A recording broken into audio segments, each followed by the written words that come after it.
అందరికి దండాలు. జై తెలంగాణ, జోహార్ తెలంగాణ. మన వీరులకు ఒరటోళ్ళు తక్కువైపోయారు, చాలా మంది ఆకలి అవుతున్నట్టున్నది పోయిర్రు. ఇది నాభి నిండితే నవాబుతో కొట్లాడొచ్చట, నవాబ్కు జవాబు ఇవ్వచ్చట. నాభి నింపేందుకు పోయినట్టు మా వాళ్ళంతా. సరే, మనకు టైం కూడా ఎక్కువ లేదు. ఇంట్లో ఎవరైనా రేవంత్ రెడ్డి ఫ్యాన్స్ ఉన్నారా? సరే నిజంగా చెప్పుర్రి. పక్కా కేసీఆర్ ఫ్యాన్స్ ఉన్నారు. కనబడితే కొడతావా వారు నాయన? కరెక్ట్, ఆయనే చెప్పిండు కూడా. మొన్న సర్పంచ్ల విషయంలో చెప్పిండు, వాళ్ళ బిల్లులు రాకుంటే మీరు టిఆర్ఎస్ వాళ్ళ సొక్కాలు పట్టుకొని గెదువుని మేము అంతా ఉన్నామని చెప్పారు. అంటే నాయన నేను చెప్పినా మా తెలంగాణ సొక్కాలు అన్నారు. నువ్వు ఆంధ్ర స్కూల్లో చదువుకొని వచ్చినా కాబట్టి మా దగ్గర గల్లా అంటారు, అంగి అంటారు, గల్లా అంటారు. గల్లా పట్టి కొట్టేందుకు రెడీ ఉన్నామని. చలో రెడీగానే తయారుగానే ఉండాలి. ఎందుకంటే ఈయన వచ్చినాక 18 నెలలు నీకు ఇయ్యలే.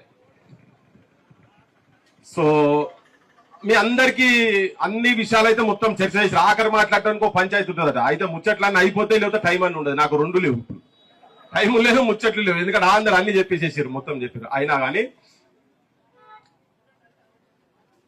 నిరుద్యోగ సోదర, నేను కొద్దిగా ఒక 2 కవితలు చెప్తా. ఎవరు తెలంగాణ అంటే పాట గిటారని ఉండాలి కదా. నేను అదన్నా ఫిలిప్ చేస్తా, జర అటో ఇటో అదొక ఫిలిప్ చేస్తా. సో నిరుద్యోగ సోదర, తెలంగాణ విద్యార్థి సోదర, విజ్ఞానమని ధర భావి తెలంగాణ భారమ్ము నీదెరా, సుజ్ఞాన నిధివయ్యి సుగుణాల గనివయ్యి నీ జాతి గౌరవం నిలుపుకో సోదర అని మాత్రం మీకు చెప్పిపోయేటందుకు వచ్చిన ఈ తెలంగాణ గౌరవాన్ని నిలుపుకోవాల్సిన బాధ్యత చదువుకున్నటువంటి వాళ్ళ కనుక మీకు ఉన్నదని చెప్పేటందుకు. మొట్టమొదటి నుంచి హైదరాబాద్ స్టేట్, ఆంధ్ర స్టేట్ 2 పంచాయతీలు ఉద్యోగాల పంచాయతీ. అది మీకు కిరకనే. మా ఉద్యోగాలు మాకు కావాలి, నాన్ ముల్కీ గైర్ ముల్కీ గో బ్యాక్ అని. ఇప్పుడు ఇన్నేళ్ల తర్వాత 70 ఏళ్ళు, దాదాపు 70 ఏళ్ళ దగ్గరకు వస్తున్నది. ఇప్పటికీ మళ్ళా మా ఉద్యోగాలు మాకు కావాలని మళ్ళా ధర్నా చౌకాడ వచ్చి కూర్చునే పరిస్థితి వచ్చింది.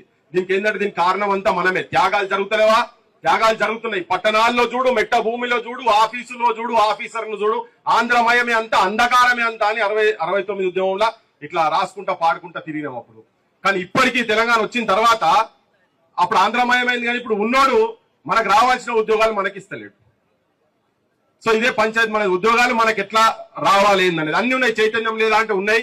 సాయుధ పోరాటం కాడికి వెళ్ళి మొదలు పెడితే త్యాగాలన్నీ మన పాలైనవి, భోగాలన్నీ రాజకీయ నాయకుల పాలైనవి. మన దగ్గర వాళ్ళు కూడా అయిరు కదా.